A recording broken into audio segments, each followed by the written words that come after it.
Ang isang manager ng pabrika, habang naglalakad sa pabrika, ay napansin ang isang binata na nakasandaw sa dingding at walang ginagawa.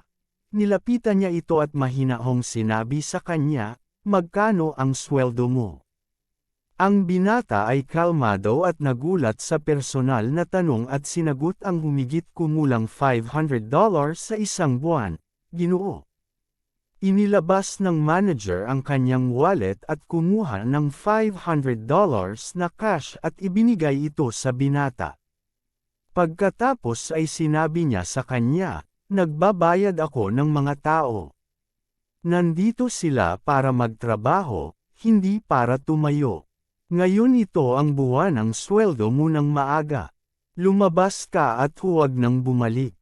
Kinuha ng binata ang pera at mabilis na lumayo sa paningin ng hindi ito pinag-uusapan hanggang sa tumingin ang manager sa iba at sinabi sa tonong nagbabantang, "Nalalapat ito sa lahat ng tao sa pabrika na ito. Kung sino ang hindi magtatrabaho, tatanggalin natin agad ang kontrata." Tapos nilapitan ng manager ang isa sa mga empleyado. Tinanong ng mga nakakita ng insidente kung sino itong binatilyo na pinaalis ko. Sumagot ang empleyado, "It was the tagahatid ng pizza, sir." Kung nagustuhan mo ang kwento, mag-subscribe.